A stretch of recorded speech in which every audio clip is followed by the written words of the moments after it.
I'm Esther, 29, standing in the rain outside the only home I've ever known. My duffel bag soaked my heart heavier.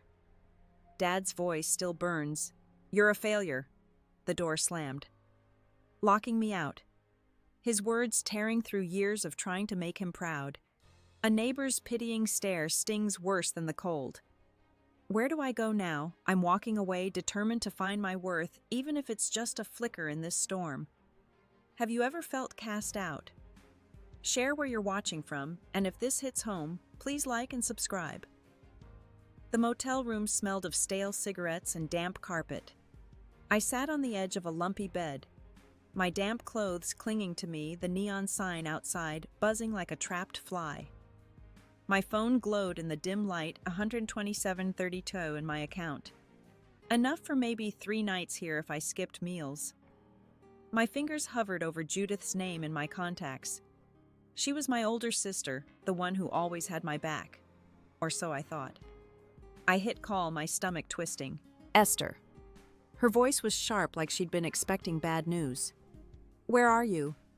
"A motel," I said, trying to keep my voice steady. "Dad kicked me out last night. I don't know what to do." There was a long pause, the kind that makes your heart sink before words even come.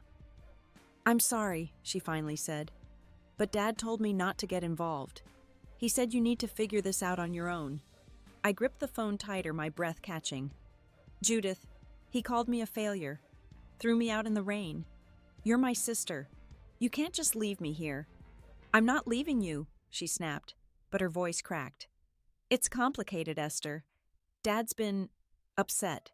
He thinks you've been coasting, not taking life seriously. I can't go against him." Coasting. My voice rose sharp enough to startle myself. "I've been trying to please him my whole life. You know that." "I know," she said softly, but there was no give in her tone. "Look, I'll call you tomorrow. Okay, just hang in there." The line went dead. I stared at the phone, my chest tight. Judith wasn't coming to my rescue. She was choosing Dad over me. The room felt smaller, the walls pressing in. I unzipped my duffel bag, desperate for something to anchor me. My fingers brushed an old photo, one I hadn't looked at in years. It was me and Dad at a county fair, my gap-toothed grin wide as he held a cotton candy bigger than my head. We were laughing, his arm around me. The memory felt like a punch. How did we get from that to this? I shoved the photo back, my eyes stinging. The motel's thin walls let in every sound, a couple arguing next door, their voices rising and falling like waves. "You never listen," the woman shouted, and I flinched, her words too close to my own hurt. I stood pacing the tiny room, my boots leaving wet prints on the floor. I needed air, but the thought of stepping back into the rain made me shudder. A knock at the door startled me. I opened it to find Agnes, the motel clerk, holding a styrofoam cup of coffee. Her gray hair was pulled back tight, her eyes kind but tired. "Saw you come in looking like a drowned cat," she said, handing me the cup. "It's on the house. You look like you need it." I took it, the warmth seeping into my hands. "Thanks," I mumbled, unsure what else to say. Agnes lingered, leaning against the doorframe. "My daughter stopped talking to me years ago," she said, her voice low. "Left home at 18, said I didn't understand her. Haven't seen her since." She looked at me, her gaze steady. "Whatever's got you here, don't let it break you." Her words hit hard, a mix of comfort and warning. I nodded, unable to speak. She gave a small smile and left, her footsteps fading down the hall. I shut the door, the coffee's bitter steam curling under my nose. Agnes's kindness was a lifeline, but it couldn't erase the ache of Judith's betrayal. My sister, my confidant, had turned her back on me. And Dad. He'd built a wall I couldn't climb. I sat back on the bed, the photo nagging at me. I pulled it out again, staring at Dad's face, searching for the man who'd once called me his little star.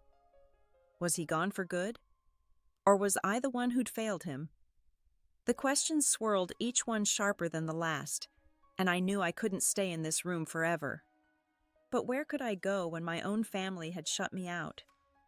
I clutched the coffee cup, its warmth fading fast, like the hope I'd clung to when I called Judith. The motel room's silence was suffocating, broken only by the hum of a vending machine outside. I needed to move to do something, so I grabbed my jacket and headed to the lobby. The fluorescent lights buzzed, casting a sickly glow on the worn linoleum. Agnes was behind the counter, flipping through a magazine, her glasses slipping down her nose. "Still up?" she asked, glancing at me. "You look like you're carrying the world." I forced a smile, leaning against the counter. "Just trying to figure out what's next. My sister, she's not coming through for me." Agnes set the magazine down, her eyes softening. Family can cut deeper than anyone. When my daughter left, I kept her room the same for years, hoping she'd walk back in. She never did. Her words landed like stones in my chest. I wanted to ask more, but my throat tightened. Instead, I nodded, stepping outside to the motel's overhang. The rain had stopped, leaving a damp chill. I pulled out my phone again, scrolling to Mom's number. She'd walked out when I was 10, leaving me and Judith with Dad. I hadn't spoken to her in years, not since her last awkward birthday card. Could she help now? Or would she just hang up another door slammed in my face? I hit call before I could overthink it. The line rang once, twice, then voicemail. Her voice, soft but distant, asked me to leave a message. I froze, then hung up my hands, shaking. The rejection wasn't even spoken, but it stung all the same. I shoved the phone in my pocket, my breath hitching. First Dad. Now Judith and Mom wasn't even an option. Was I really this alone? Back in the room, I dug through my bag again, desperate for something to ground me. My fingers found a small notebook, one I'd kept since high school. It was filled with lists, goals, dreams, things I'd wanted to tell Dad, but never did. I flipped it open, landing on a page from 2 years ago. Make Dad proud. I'd written underlined twice. I'd been working at a bookstore then, saving for a business degree, thinking it'd finally earn his respect. But every time I brought it up, he'd shrug, saying, "You're not cut out for that." I'd believed him, scaled back my dreams to fit his doubts. I tossed the notebook onto the bed, anger bubbling up. Why had I let him define me? I paced again, the room's walls feeling tighter. The couple next door was quiet now, but I imagined them patching things up, forgiving each other. Why couldn't my family do that? I thought of Judith's voice, her hesitation. She'd always been Dad's favorite. The one who followed his rules, stayed close. Had she ever fought for me, or was she just keeping the peace? I sat down, pulling my knees to my chest. The coffee was cold now, but I sipped it anyway, the bitterness matching my mood. Agnes's story about her daughter kept circling in my head. She'd lost someone too, but she was still here, working, living. Could I do that? I glanced at my phone, half expecting Judith to call back to say she'd changed her mind. But the screen stayed dark. I stood, grabbing the notebook again. I tore out the page with "Make Dad Proud" and crumpled it, my hands shaking with a mix of rage and grief. I wasn't that girl anymore, the one begging for his approval. But what was I now? The question hung heavy, unanswered. I needed a job, a plan, something to keep me from sinking. The motel wouldn't let me stay for free, and 12732 wasn't going to last. I opened the door, the cool night air hitting my face.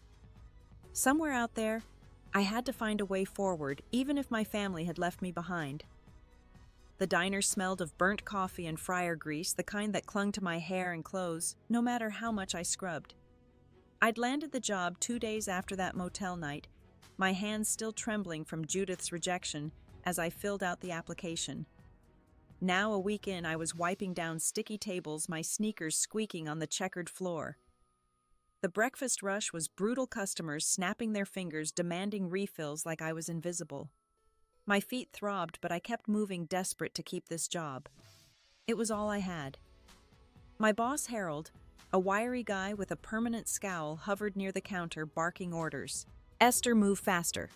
He snapped, his voice cutting through the clatter of plates. "You're dragging us down."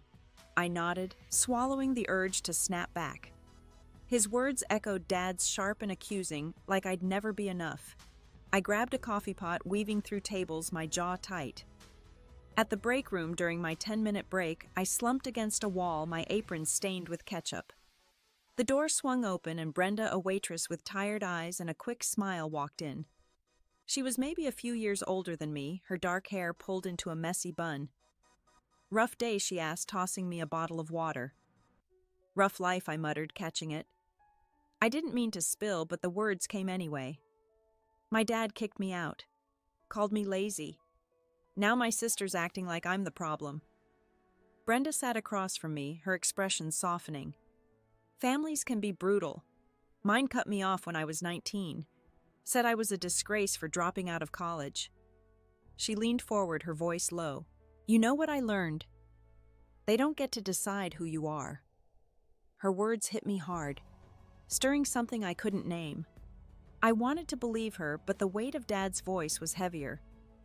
"It's not just that," I said, my voice cracking.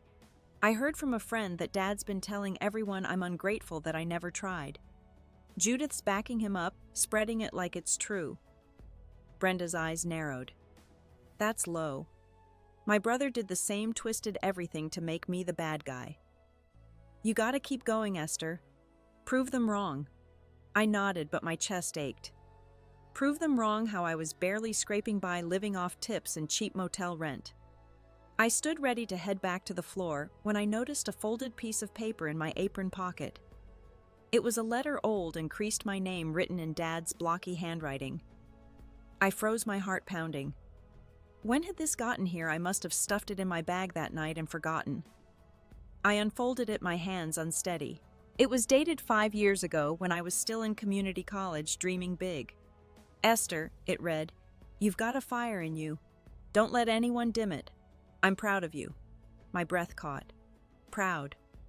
The word felt like a lie now, a cruel joke. If he'd meant it, why was I here scrubbing tables while he trashed my name? I crumpled the letter, my eyes burning, and shoved it back in my pocket. Back on the floor, Harold was at it again.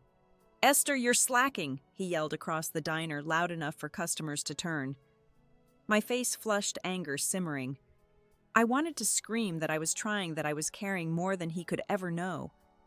Instead, I poured coffee, my hands shaking, Dad's letter burning a hole in my pocket. Why had he written those words if he didn't believe them? And why was Judith helping him tear me down? The questions churned, each one sharper, pushing me closer to a breaking point I couldn't see coming. The diner's lunch rush hit like a tidal wave, plates clattering, voices overlapping in a chaotic hum. I moved through it like a ghost, refilling ketchup bottles, my mind stuck on Dad's letter. Those words, proud fire, felt like a betrayal, now mocking me as I scraped leftover fries off tables. Harold's glare followed me, his earlier shout still ringing in my ears. I was trying so hard, but it was never enough. Not for him, not for Dad, not for anyone.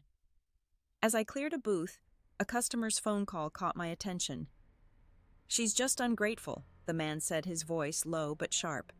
"Thinks she can do whatever, and we'll pick up the pieces." My hands froze on the rag, my pulse spiking. It wasn't about me, but it might as well have been. I glanced at Brenda, wiping down the counter. She caught my eye, mouthing, "You okay?" I nodded, but I wasn't. The diner felt smaller, the air thicker, like I was drowning in everyone's judgment. I slipped into the break room again, needing a moment to breathe. My phone buzzed, a text from an old friend, Marie. "Heard from Judith," it read. "She said you've been a mess since you left home. Your dad's telling everyone you gave up on the family." I stared at the screen, my stomach twisting into knots. Judith wasn't just siding with Dad. She was spreading his poison, turning people I'd known for years against me. My hands shook as I typed a reply, then deleted it. What could I say? That I was fighting to survive while they painted me as the villain? I shoved the phone away and reached into my apron, pulling out the crumpled letter again. I couldn't stop myself. I smoothed it out, rereading those lines, searching for some hint of truth. But all I saw was Dad's face that night, his eyes cold as he slammed the door.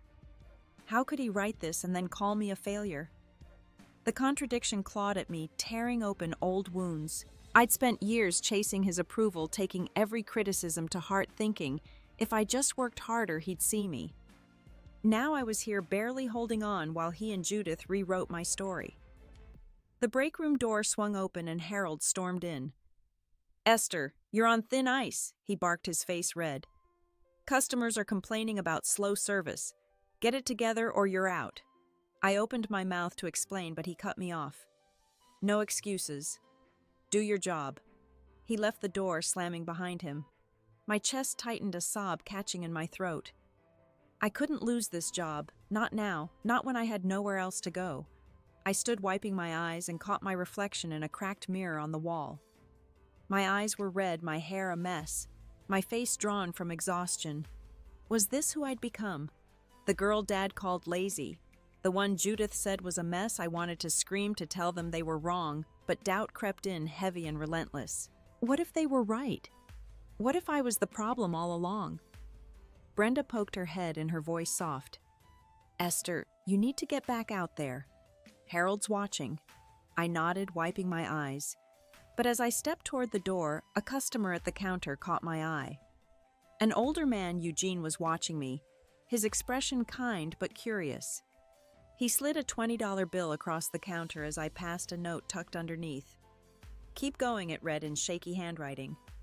I pocketed it, my throat tight, but the gesture felt hollow against the weight of my family's betrayal. I was sinking, and no one, not Dad, not Judith, not even this job, was throwing me a line. Rain battered the diner's windows, the storm outside matching the one raging inside me.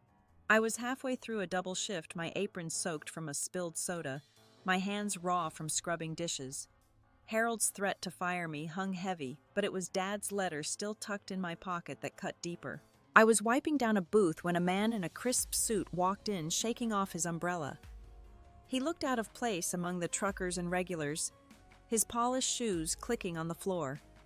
"Esther," he asked, his voice calm but firm, like he knew exactly who I was. I froze, nodding. He introduced himself as Edward, a lawyer from Palm Beach. "I need to speak with you privately," he said, glancing at the crowded diner. My stomach churned. Lawyers didn't just show up in places like this, not for people like me. I led him to a corner booth, my heart pounding. Brenda shot me a curious look from the counter, but I barely noticed. Edward sat pulling a leather folder from his briefcase. "Your grandmother Rose passed away last month," he said, his tone measured. "She left you something significant. An estate worth $45 million, including a property in Palm Beach." The words hit like a freight train. I stared at him, my mind blank. "Grandma Rose?" I whispered. I barely remembered her, just fuzzy images of a kind woman with gray curls visiting when I was little. She'd sent cards sometimes, but Dad always tossed them out, saying she was too rich for her own good. I shook my head. There's got to be a mistake. I don't even know her. Edward slid a document across the table, her name in bold, Rosemarie Caldwell. "No mistake," he said. "She named you Esther specifically. The estate, the funds, it's all yours." He handed me a photo worn at the edges. It was Rose smiling, her eyes crinkling just like mine. My breath caught. She looked like me, or what I might become in 50 years. I clutched the photo, my hands trembling. "Why me?" I managed. "She didn't even know me." Edward's expression softened. "She knew enough. She followed your life from a distance through letters your father never shared. She believed in you." The diner's noise faded, replaced by a roaring in my ears. Letters Dad never shared. My mind flashed to his cold stare that night, his voice calling me a failure. Had he known about this? I pressed my palms to the table, trying to steady myself. Did my father know? I asked, my voice barely audible. Edward hesitated, his eyes flickering with something like pity. He was aware of her intentions, he said carefully. Rose contacted him years ago, told him she planned to leave you everything. He didn't want you to know. Said you weren't ready, that you'd squander it. The words sliced through me sharper than any knife. Dad knew. He knew about Rose, about the money, about her faith in me. And he'd kept it from me, thrown me out, instead left me to scrape by in this greasy diner. My chest tightened, a sob threatening to break free. I wanted to scream, to demand why he'd lied, why he'd chosen to break me instead of lift me up. Edward watched me, his face unreadable. as the truth settled like a weight I couldn't carry. Dad hadn't just rejected me, he'd stolen something I didn't even know I had. I stood my legs shaky and excused myself, stumbling to the back alley. The rain soaked me instantly, but I didn't care. My hands clenched the photo of Rose, her smile blurring through my tears. How could he do this? How could the man who'd raised me hide a truth this big, then call me worthless? The storm roared around me, but the real chaos was inside, tearing me apart as I realized the depth of his betrayal. The alley's rain pelted my face, mixing with tears I couldn't stop. I clutched Rose's photo, her smile a cruel contrast to the storm inside me. Edward's words echoed Dad knew. He'd known about the inheritance and buried it, choosing to cast me out instead. I stumbled back into the diner, my apron dripping, ignoring Brenda's worried glance. I needed answers not from a lawyer, but from the one person who'd always stood between me and Dad. I grabbed my phone and called Judith, my hands shaking as I paced the break room. She picked up on the third ring. "Esther, it's late," she said, her voice heavy with sleep. "Why didn't you tell me?" I demanded, my voice cracking. "Dad knew about Grandma Rose's money. He hid it from me. And you went along with it." Silence stretched thick and suffocating. When she spoke, her tone was defensive. "I didn't know everything, Esther. He said it was for your own good, that you'd blow it all. I thought he was protecting you." "Protecting me?" I nearly shouted, my chest heaving. "He threw me out, Judith. Called me a failure. You heard him? And you're still defending him." "I'm not defending him," she snapped, but her voice wavered. "He's struggling too. Okay. His business is failing, he's drowning in debt. He thought if you got that money you'd throw it away, make things worse for everyone." I froze, my breath catching. Debt. Dad's hardware store had always seemed steady, his pride and joy. But the truth hit harder than the money. He'd been jealous, bitter, seeing me as a threat to his own crumbling world. "So he lied to me," I said, my voice low, "and you let him. You let him tell everyone I'm nothing." "Esther, it's not like that," she pleaded. "I tried to talk to him, but he's stubborn. I didn't want to hurt you." "Then why didn't you call me?" I asked, my voice breaking. "Why did you let him spread lies about me?" "Marie told me what you said, Judith. That I'm a mess, that I gave up on the family. You're my sister. How could you?" She didn't answer, just let out a shaky breath. The silence was worse than any excuse. I hung up my hands, trembling so hard I nearly dropped the phone. The break room's fluorescent light flickered, casting shadows that felt like they were closing in. Dad's jealousy. Judith's complicity, it was too much. They'd both known about Rose's faith in me, and they'd chosen to bury it to bury me. I sank onto a plastic chair, my head in my hands. The diner's noise seeped through the walls, clinking glasses, a customer's laugh, Harold yelling about a late order.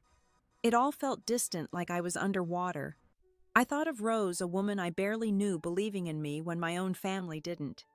But that didn't soothe the ache. Dad had seen a fortune meant for me and decided I wasn't worthy. Judith had stood by him, spreading his lies to save face. My whole life I'd fought to be enough for them, and now I knew the truth. They'd never seen me at all. The door swung open, Brenda's voice cutting through. "Esther, Harold's looking for you." I looked up, my face wet, my heart hollowed out. The world was moving on, but I was stuck, drowning in the wreckage of my family's betrayal with no way to climb out. I stood in the diner's break room, the weight of Judith's silence and Dad's betrayal, pressing down like a physical force. My hands still shook from our call, but something shifted inside me, a spark small but stubborn, refusing to let their words define me. I couldn't stay here scraping by under Harold's glares, letting their lies bury me. Rose believed in me. That had to mean something. I slipped her photo into my pocket next to the letter I'd never send and walked out to face Edward. He was waiting at the counter, sipping coffee, his briefcase closed.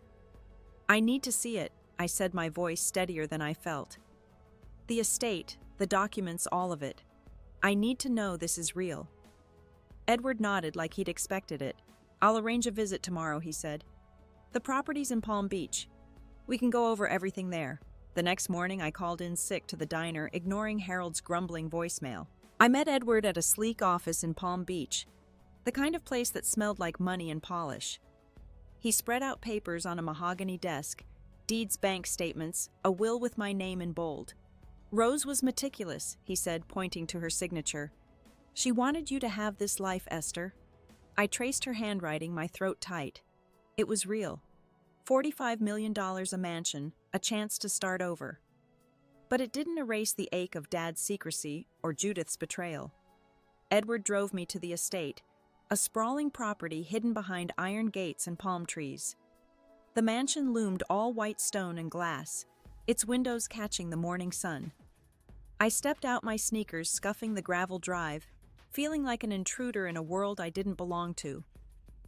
"This is yours," Edward said, handing me a key heavy and cold in my palm. I gripped it, my heart racing. This was Rose's gift, her belief in me. I wasn't going to let Dad's doubts steal it. We walked through the front doors, the air cool and scented with jasmine. Marble floors stretched endlessly, chandeliers glinting above. I wandered into a living room bigger than my entire childhood home, my breath catching at the view of the ocean through towering windows. For a moment I saw myself here, not as the failure Dad saw, but as someone who could build something new. I turned to Edward. "What do I need to do to claim it?" I asked, my voice firm. "It's straightforward," he said, flipping through papers. "Sign the documents and it's yours. But there's more." Rose left journals, personal notes. "They're in the study. You might want to see them." I nodded, my curiosity piqued. Journals could tell me who she was, why she chose me. I followed him to a wood-paneled room, shelves lined with leather-bound books. A stack of journals sat on a desk, her handwriting looping across the covers. I opened one, skimming a page about her early life, her own family fights. "I see myself in Esther," she'd written. My eyes stung. She'd known me somehow. I turned to Edward, the key still in my hand. "I'm doing this," I said the words, feeling like a vow. "I'm claiming it. All of it." For the first time in weeks, I felt a flicker of power, like I could take back what Dad tried to take away. But as I stood in that grand room, his voice still lingered, whispering, I didn't deserve it. I pushed it down, gripping the key tighter. This was my chance, and I was going to take it no matter how much it scared me. I stood in Rose's study, the journal open in my hands, her words about me burning into my mind. The key to the mansion felt heavier now, like it carried her trust, her defiance of Dad's doubts. I wasn't ready to forgive him, not after he hid this life from me, but I could feel something shifting, a refusal to let his voice keep me small. I set the journal down and walked to the window, the ocean stretching endless and blue. This was mine now. I had to make it mean something. Back in the study, I called Brenda. Her shift at the diner was over, and her voice crackled through the phone, tired but warm. "Esther, you okay? You didn't show up today. Harold's pissed." "I'm at the mansion," I said, my voice steady. "It's real, Brenda. I'm taking it. I want you to come see it. Maybe start something new with me." She laughed, a mix of disbelief and excitement. "You're serious? A mansion, girl, you're living a movie." She paused, her tone softening. "I'm in. Whatever you're planning, I'm with you." Her words lit a spark. I wasn't alone in this. I hung up, feeling a rush of purpose, and turned back to the journals. I flipped through another, landing on a page where Rose wrote about leaving her own family after years of being dismissed. "I built my own world," she wrote. "Esther can too." My chest tightened, not with pain this time, but with resolve. I wasn't just claiming a house, I was claiming her strength, her belief in second chances. I sat at the desk, pulling out a notebook from my bag. Not the old one with Dad's expectations, but a new one I'd bought at a gas station. I started writing, my pen moving fast. Ideas for the mansion, for a life I could build. Maybe a community space, a place for people like me, like Brenda, who'd been pushed aside. The words flowed, each one a step away from Dad's shadow. I wrote until my hand cramped, pages filled with possibilities I'd never dared imagine before. The doorbell rang, startling me. It was Leroy, the groundskeeper Edward had mentioned. He was older with weathered hands and a quiet smile carrying a toolbox. "Miss Esther," he said, tipping his cap. "Rose used to talk about you, said you had her fire. I'm here to help keep this place running for you." His words caught me off guard, warm and grounding. "She talked about me," I asked, my voice soft. "All the time," he said. "Kept a picture of you on her desk from when you were a kid. She'd say, 'That girl's gonna do big things.'" He gestured to the study. "This was her sanctuary. Now it's yours." I followed his gaze, seeing the room anew. Rose's books, her desk, her legacy.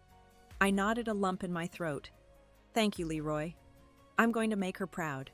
He smiled and left his footsteps echoing in the vast hall. Alone again, I pulled out a piece of paper and started a letter to Dad.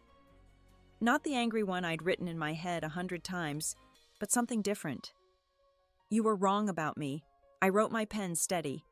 "I'm not a failure. I'm building something, and I don't need your approval anymore." I folded it knowing I wouldn't send it, not yet.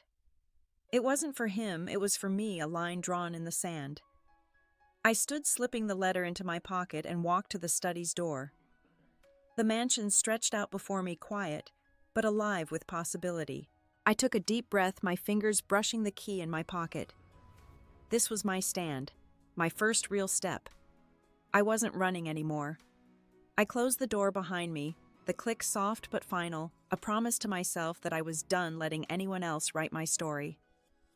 I woke to sunlight streaming through the mansion's tall windows, the ocean's hum, a soft backdrop. I'd moved in 2 days ago, my few belongings looking small in the vast rooms. Brenda was coming today, her beat-up sedan already packed with dreams of a fresh start. I stood in the kitchen, brewing coffee in a machine fancier than anything I'd ever owned, my hands steady, but my mind racing. Claiming this place felt like a victory, but Dad's betrayal still lingered, a shadow I couldn't shake. The doorbell echoed through the halls, and I opened it to find Brenda. Her eyes wide as she took in the marble foyer. "Esther, this is insane," she said, dropping her bag. "You're really doing this." We laughed, the sound bouncing off the walls, but it felt fragile, like it could break under the weight of what came next. I showed her the study, Rose's journals stacked neatly on the desk.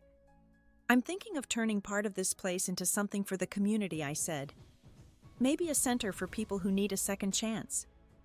Brenda nodded, her face lit with excitement. "Like us," she said. "I'm in. Let's make it happen." Her support grounded me, but before we could plan more, the doorbell rang again. My stomach dropped. I wasn't expecting anyone. I opened the door to see Dad standing there. His flannel shirt wrinkled, his face lined with something I couldn't read. "Esther," he said, his voice rough. "We need to talk." I froze, my hand gripping the doorframe. He hadn't called, hadn't warned me. Just showed up like he still had a claim on my life.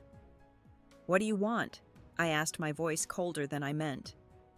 Brenda hovered behind me, her presence a quiet strength. He stepped forward, not meeting my eyes. "I heard you got the house. The money. I thought I was doing right by you, keeping it quiet. You weren't ready for that kind of responsibility." His words were slow, like he was trying to convince himself. "I was protecting you. Protecting me." My voice trembled, but I kept it low. "You threw me out, Dad. You told everyone I was a failure. You knew about Rose's will and lied." My hands clenched, the key in my pocket digging into my palm. I wanted him to see me, to see this house, to know I was more than his doubts. He looked up, his eyes tired but defensive. "I've been struggling, Esther. The store's barely holding on. I thought if you got that money, you'd lose yourself. I was trying to teach you something." I stared at him, my chest tight. "Teach me?" "By breaking me." I wanted to scream, but my throat closed up. Brenda touched my arm, a silent reminder I wasn't alone. "You should go," I said, my voice barely above a whisper. "I'm done letting you decide who I am." He opened his mouth, then closed it, his shoulders sagging. He turned and walked back to his truck, the engine rumbling as he drove away. I shut the door, my hands shaking, and leaned against it. Brenda watched me, her eyes soft but searching. "You okay?" she asked. I didn't answer. The silence in the foyer was heavy. Dad's words echoing in my head. Protecting me. It wasn't an apology, it was an excuse, another way to justify his lies. I'd taken action, claimed this house, but the cost was clear now. My family had fractured, and I was left holding pieces I didn't know how to fit together. I looked at Brenda, the journals, the vast house around me, and wondered if I was strong enough to carry this new life without breaking under the weight of his shadow. I leaned against the door, the echo of Dad's truck fading into the Palm Beach morning. Brenda stood silent, her hand still on my arm, but I couldn't meet her eyes. The mansion's grandeur felt suffocating now, its vastness mocking the smallness I felt inside. I walked to the kitchen, my steps heavy, and poured another coffee. The mug's warmth doing nothing to thaw the chill in my chest. Dad's excuse, protecting me, sat like a stone, heavy and unyielding. Brenda followed, settling at the counter. He didn't even say sorry, she said, her voice soft but sharp. Just showed up to justify himself. I nodded, staring into my coffee, the steam curling like a question mark. She was right, but hearing it made the hurt sharper. I'd claimed this house, this life, but Dad's shadow still clung to me, his words twisting every step I took. My phone buzzed, breaking the silence. A voicemail from Judith. I hesitated, then played it, her voice filling the room. "Esther, I heard Dad went to see you," she said, her tone strained. "I'm sorry I didn't tell you everything. I was scared, okay? I thought if I went against him, I'd lose him too. Please, let's talk." The message ended, and I set the phone down, my hands steady but my heart racing. She was sorry now, after siding with him, after letting his lies spread. It was too late for that. I walked to the living room where floor-to-ceiling windows framed the ocean. I'd imagined this view would feel like freedom, but now it just felt vast, untouchable. Brenda joined me, her reflection faint in the glass. "You don't have to forgive her," she said. "Not right away. You're allowed to protect yourself too." Her words stirred something, but not enough to lift the weight. I thought of Rose's journals, her stories of carving her own path. I'd wanted to do the same, but Judith's voicemail felt like another tether pulling me back. I turned away from the window and headed to the study, needing something to anchor me. On the desk, I found a small silver locket tucked inside one of Rose's journals. I opened it, my breath catching. Inside was a faded photo of me, maybe 5 years old, my hair in pigtails, smiling at a camera I didn't remember. Rose had kept this carried. It believed in me when no one else did. I closed the locket, holding it tight. It should have felt like strength, but instead it brought a wave of grief. Why hadn't Dad seen what she saw? Why had Judith chosen his side over mine? I slipped the locket into my pocket next to the unsent letter and walked outside to the garden. The air was thick with jasmine, the sun warm, but it didn't reach me. I sat on a stone bench staring at the roses climbing a trellis, their petals too perfect, too untouched by the mess of my life. Brenda stayed inside, giving me space. The quiet was loud, filled with Judith's voice. Dad's excuses, the memory of that locket. I'd taken action, claimed this house, but the cost was clear now. My family had fractured, and I was left holding pieces I didn't know how to fit together. I looked at the roses, their thorns sharp and hidden, and felt a hollowness settle in. I was here in a life I'd fought for, but it felt like I'd lost more than I'd gained, and the silence around me was heavier than any words they could have said. The morning sun filtered through the mansion's garden, casting soft shadows on the stone path where I walked. The roses were in full bloom, their scent sweet, but not cloying, grounding me in a way I hadn't felt in weeks. I carried one of Rose's journals, its pages worn from my late-night reading. Her words had become a quiet companion, each entry revealing a woman who'd faced her own battles and still chose to hope. I wanted to be like that, to find light despite the cracks Dad and Judith had left. I settled on a wooden bench, the journal open in my lap. Brenda was inside, sketching plans for our community event, her laughter echoing through the open windows. We'd spent days mapping it out, a gathering to honor Rose, to bring people together in this house that felt less like a castle and more like a home with every passing hour. I traced a line in the journal where Rose wrote about forgiveness, not as weakness, but as a way to free yourself. I wasn't there yet, not with Dad, but her words made me wonder if I could be. My phone buzzed and I tensed, expecting another heavy message. It was Judith asking to meet for coffee. No pressure, she wrote. Just to talk. I stared at the screen, my thumb hovering. Her voicemail from days ago still stung, but something in me softened. She was reaching out, and maybe I owed it to myself to listen. I agreed to meet her at a small cafe in Town 1 with wicker chairs and a view of the beach. The thought of seeing her made my stomach twist, but it wasn't the same raw anger I'd felt before. At the cafe, Judith sat by a window, her hands wrapped around a mug. She looked older, her eyes shadowed like she'd been carrying her own weight. "Esther," she said as I sat, her voice cautious but warm. "I didn't think you'd come." "I almost didn't," I admitted, stirring my coffee. "But I'm here." I studied her, waiting for the defensiveness I'd heard on the phone, but she just looked at me, her expression open. "I was wrong," she said quietly. "I should have stood up for you. Dad's been lost. His store's failing, and he's always been hard on himself. He took it out on you, and I let him. I'm sorry." Her words landed gently like leaves on water. I wanted to stay angry, but I saw something new in her, a crack in the wall she'd built to protect Dad. "He told everyone I was a failure," I said, my voice low. "You did too." That hurt more than him kicking me out. She nodded, her eyes dropping to her mug. "I know. I was scared of losing him, of losing what's left of our family. But I lost you instead." Her voice broke, and for the first time I saw my sister, not Dad's ally. We sat in silence, the cafe's hum filling the space. I thought of Rose's journal, her stories of rebuilding after loss. Judith wasn't Dad, and maybe she was trying to find her way back to me. I didn't forgive her, not fully, but I felt a shift, like a door creaking open. "Let's take it slow," I said finally, my voice steady. "I need time." She nodded, a small smile breaking through. "I can do that." I sipped my coffee, the bitterness familiar but not overwhelming. Outside, the beach stretched calm and endless waves lapping softly. I breathed in, feeling the weight of the past few weeks settle, not gone but quieter, like the tide pulling back before it returns. I left the cafe, the taste of coffee lingering as I walked toward the beach.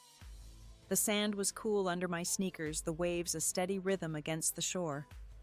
Judith's apology still hung in the air, not a fix, but a start.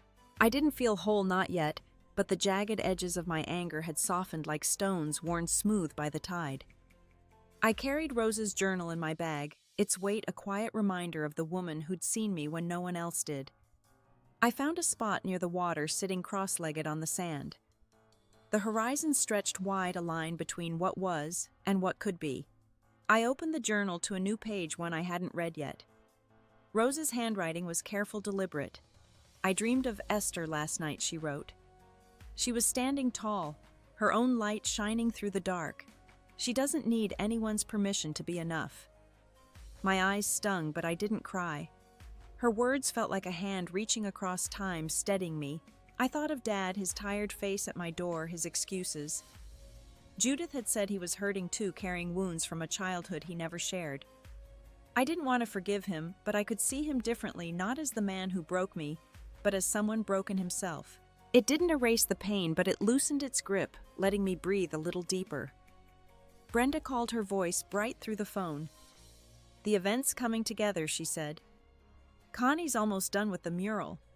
It's beautiful, Esther. People are talking about it." I smiled, picturing the community gathering we'd planned, the mansion opening its doors to strangers who needed hope. Connie, a local artist we'd met at the community center, was painting a mural of a sunrise bold and warm to honor Rose. It felt right, like a piece of her legacy taking root. I stood brushing sand from my jeans and walked along the shore. The waves lapped at my shoes, gentle but persistent. I thought of the locket, the photo of me as a child tucked away in my pocket. Rose had carried that image, held on to it through years of distance. I didn't need to carry Dad's judgment anymore. I could carry her belief instead, let it guide me as I built something new. The sun dipped lower, painting the sky in soft pinks and golds. I stopped, letting the breeze cool my face, and closed my eyes. The sound of the waves filled me, steady and unhurried. I wasn't running from the past anymore or fighting it. I was here in this moment with the sand under my feet and Rose's words in my heart. For the first time, I felt like I could stand still and not fall apart. I opened my eyes, the horizon clear and quiet, and took a slow breath, ready for whatever came next. The mansion's front lawn hummed with voices, the community event unfolding under a clear evening sky.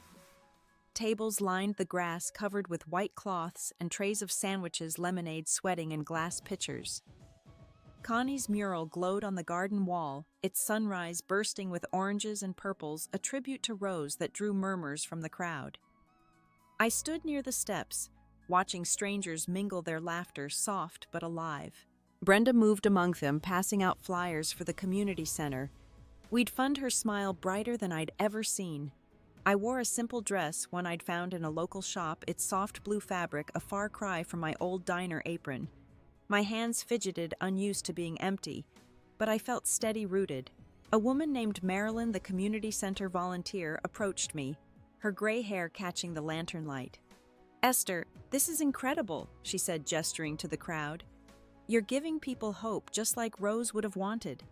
Her words warmed me, but they didn't erase the quiet ache in my chest. I'd spent the morning arranging chairs, hanging string lights, each task a small act of building something new. But as I looked out at the faces, families, kids, locals who'd once whispered about my sudden wealth, I felt a tug of something deeper. This wasn't just about Rose's legacy. It was about proving to myself I could be more than the girl Dad had cast out. Judith arrived as the sun dipped low, her steps hesitant as she crossed the lawn.